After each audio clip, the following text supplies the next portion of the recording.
Olá, meus amigos, sejam mais uma vez todos muito bem-vindos. Vamos dar continuidade aqui ao nosso trabalho de Direito Processual Penal e hoje já começando o tema investigação criminal. Veja que nós tivemos aqui já um encontro em que nós podemos trazer os temas relacionados aos princípios do processo penal, podemos trazer também um segundo encontro tanto a parte de aplicação da lei processual penal no tempo, no espaço, em relação às pessoas, mas também ali a questão da interpretação e aplicação da lei processual penal e os sistemas processuais, sistema inquisitivo, sistema acusatório, sistemas mistos. E aí, hoje então, como eu disse, a gente dá seguimento ao nosso trabalho e vamos falar da investigação criminal. Investigação criminal. Veja que falaremos da investigação criminal com ênfase no inquérito policial. Inquérito policial, evidentemente, não será o único a ser abordado aqui, mas é o principal instrumento de investigação. Por isso que em todos os livros, o instrumento investigatório mais detalhado é o inquérito policial. Seja por ser o principal instrumento de investigação, seja por ser o mais comum na prática, ou seja por ser o único instrumento de investigação que é detalhadamente definido pelo nosso Código de Processo Penal. Tá? E a gente vai falar sobre isso. Agora veja então que para falar de investigação criminal, eu quero trazer um primeiro tópico introdutório e nesse primeiro tópico de introdução, o objetivo é falarmos justamente da persecução criminal. O objetivo é falarmos da persecução criminal para que a gente veja, sobretudo, como é que a investigação criminal vai se encaixar aí. E quando a gente fala em persecução criminal, meus amigos, primeiro eu quero que vocês lembrem, eu coloquei aqui persecução criminal, mas eu quero que você lembre que você pode também encontrar a expressão em latim, a persecutio criminis. Persecutio criminis. Se escreve persecutio, como nós sabemos, né? Então persecutio criminis, se escreve persecutio, que é, evidentemente, a persecução criminal. Mas o que é essa persecução criminal? Veja, a persecução criminal ou perseguição criminal, pode ser traduzida assim também, embora a expressão mais comum seja realmente persecução criminal. A persecução criminal, meus amigos, é o poder-dever do Estado de apurar e punir as infrações penais. É o poder-dever do Estado, eu repito, de apurar e punir as infrações penais. Então, poder-dever do Estado, eu repito, de apurar e de punir as infrações penais. Primeira coisa que nos chama a atenção, então, é a expressão poder-dever. E sempre que nós falarmos de uma atribuição do Estado, nós vamos utilizar essa expressão poder-dever. O Estado exerce poder apenas para conseguir cumprir o seu dever. Isso que eu estou me referindo aqui ao Estado, obviamente, se aplica aos agentes públicos, que são aqueles que presentam o Estado, né, que tornam o Estado presente com a sua atuação. Então, quando a gente diz aqui que um agente público, seja um juiz, um promotor, um delegado, um defensor, né, um defensor público, evidentemente, né, não um defensor constituído, quando a gente se refere aqui a esses agentes públicos e nós dizemos que eles têm um poder de agir, eles têm um poder de agir, mas também têm um dever de agir. Então, quando a gente diz, olha, nesse caso o juiz pode ou ele deve? As duas coisas. Ele exerce uma parcela de poder para conseguir cumprir o seu dever. Então, quando a gente fala na atuação do Estado e, consequentemente, na atuação dos agentes públicos, dos órgãos públicos, das entidades públicas, nós estamos nos referindo a poder-dever. Então aqui, meus amigos, com a persecutio criminis, né, ou seja, com a persecução criminal ou perseguição criminal, como alguns preferem, veja que com essa persecução criminal nós temos um poder-dever do Estado e aí, como eu disse, poder-dever do Estado de apurar e punir as infrações penais. Fazendo um link lá com o direito penal, eu gostaria que você se recordasse que quando a gente fala em infrações penais, nós estamos nos referindo a um gênero que tem como espécies o crime e a contravenção. Então, infração penal, eu repito, é um gênero que tem como espécies o crime e a contravenção. Então, é apurar e punir tanto os crimes quanto as contravenções penais. E justamente porque é um poder-dever de apurar e punir, é que nós temos, então, duas fases muito distintas aqui da persecução criminal. A primeira fase da persecução criminal, vou colocar aqui, são duas fases. A primeira fase da persecução criminal é o que a gente vai começar a estudar agora, que é justamente a fase de investigação.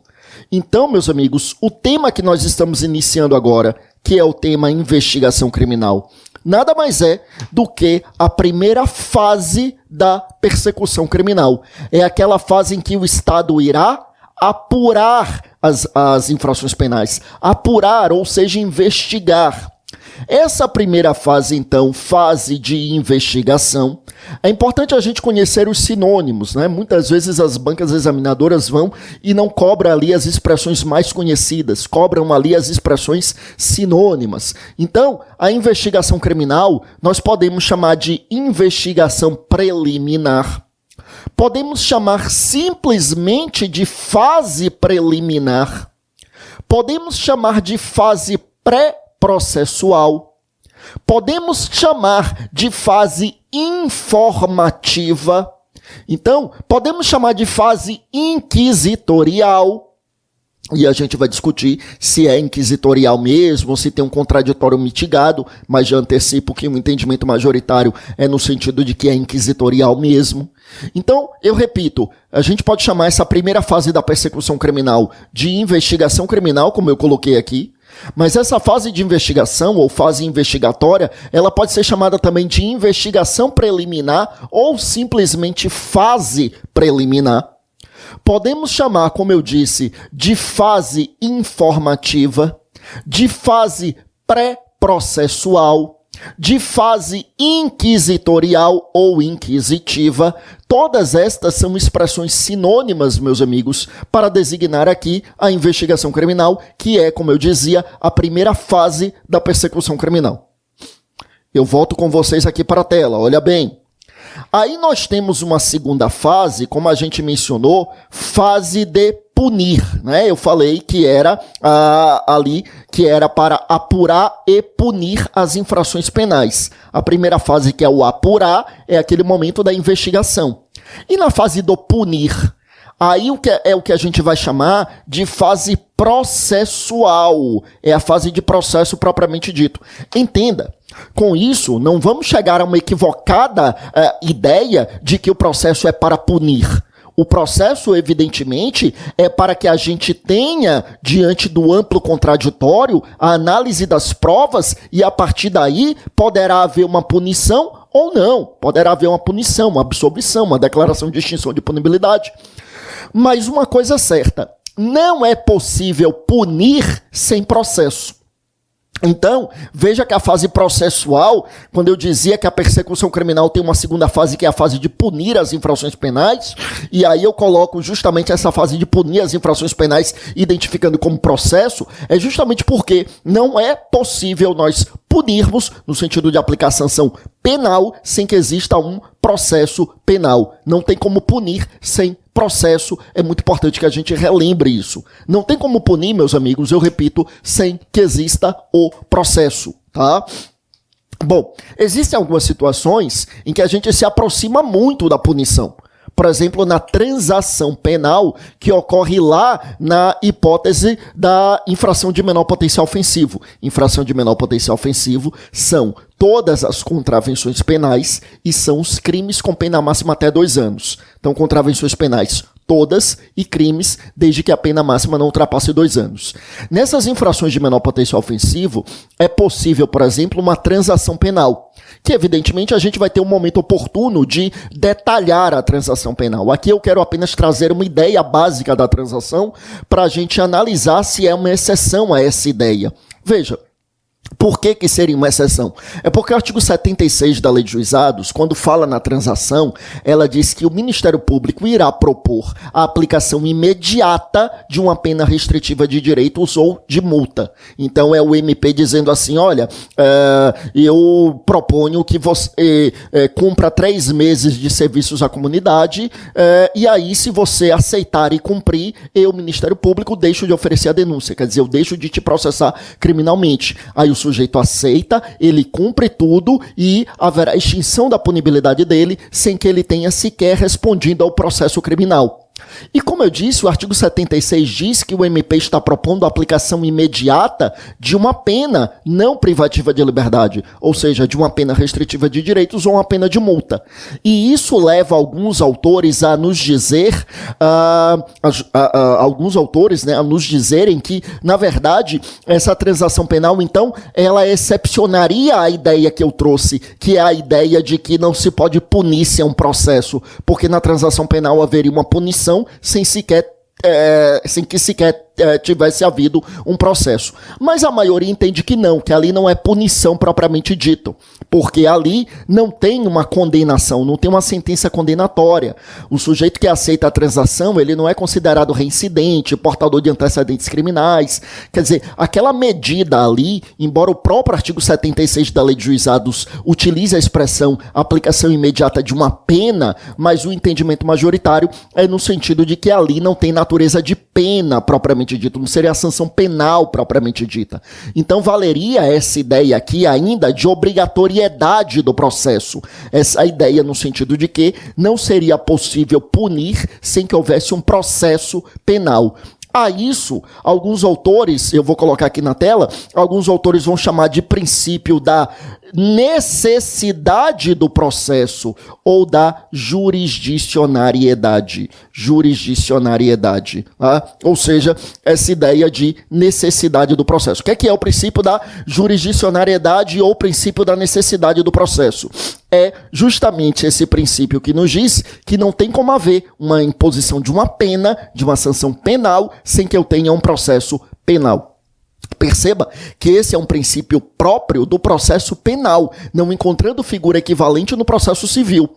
Isto porque, se a gente parar para pensar, raciocine aqui um pouco comigo, aqui no processo penal, não é possível satisfazer a pretensão sem um processo. A pretensão aqui no processo penal é justamente a pretensão punitiva. E não é possível satisfazer a pretensão punitiva sem um processo. Eu preciso do processo para satisfazer a pretensão punitiva do Estado. Lá no processo civil, meus amigos, não apenas é possível, como a regra é a de que se satisfaça a pretensão sem o processo. É que lá não é pretensão punitiva, não é pretensão de imposição de sanção penal. Então, vamos pensar aqui lá no processo civil. Imagine que você me deve dinheiro, chega o dia do pagamento, você não me paga e eu digo, eu vou te processar. Tudo bem. Contrato o advogado está ali redigindo a petição inicial, já para ajuizar ali aquela demanda, e aí você vem e me paga. Perceba que quando você me paga, eu satisfiz a minha pretensão sem que houvesse a necessidade do processo. Essa é a regra no processo civil, é a satisfação das pretensões sem que exista a necessidade do processo. Só quando essa pretensão não é satisfeita é que surgirá o interesse de agir e surgirá ali a pretensão deduzida em juízo. Então, no processo civil, a regra é a desnecessidade do processo. A necessidade do processo civil é a exceção. Só que no processo penal, como a pretensão aqui é a pretensão punitiva do Estado, ou seja, a aplicação de uma sanção penal, eu não tenho, como eu dizia, como aplicar uma sanção penal sem que exista um processo penal. Como eu disse, volte comigo aqui para a tela, a isso nós chamamos de princípio da jurisdicionariedade ou ainda princípio da necessidade do processo, conforme nós havíamos mencionado, tá? Então, olha bem, então nós temos aí duas fases da persecução criminal, muito bem delineadas, uma primeira fase que nós chamamos de fase de investigação criminal, que será o nosso objeto de estudo hoje, né? E nós temos ainda a fase de processo. Agora veja, e aqui se destina essa fase de investigação criminal. Para que serve a fase de investigação criminal? Aí é que a gente precisa lembrar o seguinte: mais uma grande diferença entre o processo penal e o processo civil. Já dissemos aqui, já trouxemos uma grande diferença, né? No sentido de que no processo penal a regra é a necessidade do processo e no processo civil a regra é a desnecessidade do processo. Já trouxemos isso. Eu trago agora mais uma grande diferença entre o processo penal e o processo civil, meus amigos. Qual é essa grande diferença que eu quero trazer? É o seguinte, veja bem. Quando a gente fala em processo penal, não é possível iniciar o processo criminal sem que exista um mínimo de provas. Sem que exista um mínimo de provas. Perceba como é diferente lá do processo civil. Eu posso iniciar um processo civil sem que eu tenha prova nenhuma. Muitas vezes acontece isso. Muitas vezes, né, vem lá a petição inicial, vem a procuração e o advogado colocando ali no final da petição inicial que protesta pela produção de provas, produção dos meios de prova admitidos em direito. Quer dizer, o que ele está dizendo ali de um modo geral é, no momento eu não tenho prova nenhuma, mas no decorrer da instrução eu vou produzi-las. Então ele ofereceu ali a petição inicial com a procuração, não tem prova nenhuma, mas ele pretende produzir a prova no decorrer da instrução. Tudo bem, sem problema nenhum. Aí, olha como é diferente, meus amigos, quando a gente para pensar o seguinte, né? É bom lembrar que no processo civil, inclusive, a depender da natureza da demanda, é possível até ingressar ali, ajuizar ali, oferecer a demanda, e dizendo, além de dizer que não tenho prova, ainda é possível, então, como eu dizia, a depender, obviamente, da natureza da demanda, ainda é possível dizer, não tenho provas e não as produzirei, porque quem tem de produzir é a parte contrária, e aí pleitear ali a inversão do ônus da prova. Quer dizer, isso no processo civil. Não apenas é possível começar ali o processo civil sem ter prova nenhuma, como ainda é possível começar o processo civil pretendendo que a outra parte é quem produz a prova. Né? Isso no processo civil. No processo penal, para começo de conversa, essa inversão do ônus da prova é totalmente inadmitida. Né? Você dizer assim que o MP vai oferecer a denúncia e dizer, olha, é o réu que tem que provar que é inocente, não tem como. É violar totalmente o princípio da inocência. Então não tem como inverter o ônus da prova. E ademais, meus amigos, como eu dizia, diferentemente do que acontece lá no processo civil, não é possível iniciar um processo penal sem que exista um lastro probatório mínimo, um suporte probatório mínimo, um mínimo de provas. É necessário que tenhamos um mínimo de provas. O mínimo de provas para poder iniciar o processo criminal é absolutamente imprescindível. Tá? Bom, ou seja, não dá para, por exemplo, o Ministério Público processar alguém porque diz, olha, não fui com a cara daquele sujeito, vou processar criminalmente, eu não tenho prova nenhuma. Mas eu vou processar porque no decorrer do processo as provas vão aparecendo. Não é assim. É necessário ter o mínimo de provas para iniciar o processo criminal e eu repito. Veja, eu não estou dizendo que para iniciar o processo criminal é necessário ter a prova cabal, a prova irrefutável. Não é uma prova robusta. Isso será necessário para condenação. Para condenação, realmente, eu preciso de uma prova robusta, de uma prova cabal, de uma prova definitiva. Né? Não dá para ter uma prova, um indício apenas para condenar. Né? Porque se eu não tiver uma prova plena lá no momento da condenação, é porque o juiz estará em dúvida. E a gente sabe que a dúvida milita em benefício do réu, em dúbio pro réu. Então, para condenar, eu preciso de uma prova cabal. Mas para iniciar o processo, eu reitero, não dá para iniciar o processo sem ter prova nenhuma, como também não se exige uma prova cabal. Exige-se, eu repito, um mínimo de provas, um suporte probatório mínimo, um lastro probatório mínimo e, volte comigo aqui para a tela, a este lastro probatório mínimo nós chamaremos então de justa causa. Justa causa. Não dá para começar o processo penal sem a justa causa. E o que é a justa causa? Eu repito, é esse lastro probatório mínimo, é esse suporte probatório mínimo que irá embasar a acusação. Ou seja, é o mínimo de provas imprescindível para que se possa começar um processo criminal. E esse mínimo de provas, meus amigos, ele é caracterizado por um binômio. Qual é o binômio? É o binômio prova da materialidade. Lembre que materialidade é a existência do crime. Então, prova da materialidade e mais indícios de autoria ou participação. Então, prova da materialidade e mais indícios de autoria ou participação. Então, prova da materialidade, ou seja, prova da existência do crime, e indícios, lembre que indício é uma prova semiplena, então indícios de autoria ou participação. Então, perceba por que a gente dizia que aqui não se exige a prova plena, a prova cabal, porque é necessário que tenha a prova da materialidade, a prova da existência do crime. Mas em relação à autoria ou participação, basta que existam indícios. Então, prova da materialidade mais indícios de autoria ou participação, a este binômio nós chamamos justa causa. A esse binômio nós chamamos, então, justa causa, que é esse suporte probatório mínimo. Não tem como iniciar o processo criminal sem que haja esse binômio, sem que haja essa justa causa. E por que eu enveredei para falar aqui desse binômio, dessa justa causa, da necessidade de um suporte probatório mínimo para o processo?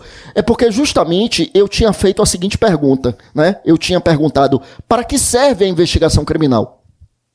E aí eu comecei falando disso, né? Aí comecei falando que o processo penal é diferente do processo civil, porque no processo civil não existe a necessidade de prova para se iniciar um processo, e no processo penal a gente tem que ter esse mínimo de provas. Pois bem, para que serve a investigação criminal? Justamente para a obtenção desse mínimo de provas, para a obtenção da prova da materialidade e dos indícios de autoria ou participação. Então, por exemplo, quando um delegado está presidindo o inquérito policial, a finalidade é essa, o objetivo é esse, é ali coletar elementos de informação que levem à constatação dessa justa causa para que, por exemplo, o Ministério Público ou o ofendido, se for crime de ação penal privada, para que possam começar o processo criminal. Ou seja, eu preciso dessa investigação para a justa causa, para ter o mínimo de provas para iniciar o processo criminal. Bom, então com isso eu poderia concluir que a investigação criminal é imprescindível? Não. A investigação criminal, ela não é imprescindível. Por que não? Veja, né? Imprescindível é a justa causa para começar o processo. Não tem como começar o processo sem ter justa causa. Olha, então a investigação é imprescindível, porque o objetivo da investigação é coletar a justa causa. Só que você pode ter a justa causa sem precisar da investigação. Sem que seja necessária uma investigação, você já pode ter a justa causa. Imagina, por exemplo, que alguém cometeu crime contra a sua honra. Crime contra a honra, em regra, é crime de ação penal privada. A gente sabe que não vai precisar do Ministério Público processando ninguém. Então, imagina que alguém cometeu um crime contra a sua honra. Alguém te xingou, alguém te ofendeu. Tá. Só que você tem a gravação. A pessoa filmou isso e divulgou nas redes sociais e você tem essa gravação. Você conseguiu ali, pegou aquela gravação. Veja, ali você já tem um mínimo de provas. Você já tem a materialidade e você já tem a autoria. Claro, ainda não dá para dizer que é prova cabal, porque durante a instrução vai ser submetida a uma perícia para saber se realmente foi a pessoa quem disse aquilo, ou se o vídeo foi adulterado de algum modo, vai analisar o contexto para saber se realmente foi uma fala ofensiva ou se não era. Mas o fato é que, no mínimo, a justa causa para iniciar o processo criminal você já tem. Você, nesse caso, que tem essa gravação da pessoa te xingando, você precisa ali pedir a instauração de um inquérito policial? Não precisa. Porque você já tem um mínimo de provas, você já pode oferecer a queixa-crime diretamente. Então perceba o que eu estou dizendo. A justa causa é imprescindível para iniciar o processo criminal. A justa causa é imprescindível. Não tem como começar o processo sem ter a justa causa. A justa causa é imprescindível para começar o processo criminal. Tá? Todavia, perceba que é plenamente possível que estejamos diante de uma situação na qual decididamente a gente já terá a justa causa e, portanto, não precisaremos da investigação criminal, porque já com a justa causa já é possível iniciar a fase processual. O que não dá é para iniciar a fase processual sem a justa causa. Aí não, tá? Então, veja, eu repito, a investigação criminal, ela não é imprescindível, eu repito, porque pode acontecer de o titular da ação penal já ter a justa causa sem que tenha havido a investigação, isso é possível, mas sabemos que o objetivo da investigação é justamente colher esses elementos que nós chamamos de justa causa, esse suporte probatório mínimo, tá bom? Bom, feitas essas observações introdutórias, aí vamos falar então aqui das modalidades de investigação criminal. Meus amigos, já trouxemos aqui, já comentei aqui no comecinho aqui desse nosso bloco, e eu vou repetir, que a principal modalidade de investigação criminal é o inquérito policial. Principal modalidade de investigação criminal, eu repito, é o inquérito policial. Inquérito policial, veja que quando eu digo que é a principal modalidade de investigação, já fica muito evidente que não é a única. mas indubitavelmente é a principal, é a mais importante. É mais importante na prática, porque a larga maioria dos processos criminais são antecedidos de inquérito policial, mas é mais importante também na teoria. Não pense você que só é importante se você quiser fazer concurso delegado. Não. Qualquer que seja o concurso em que se cobre processo penal, o inquérito policial é muito importante. Por quê? Porque é a principal modalidade de investigação na prática e também é a única que é detalhadamente apreciada pelo Código de Processo Penal. E justamente por isso as outras modalidades de investigação vão adotar como paradigma um inquérito policial. De modo que muito do que dissermos aqui sobre inquérito policial valerá para muitas outras modalidades de investigação e quando não valer, eu vou chamar a sua atenção para isso. Mas é importante a gente fechar aqui trazendo quais são as outras modalidades de investigação criminal. Eu fecho esse bloco e a gente volta daqui a pouquinho trazendo isso. A gente já volta. Vamos lá.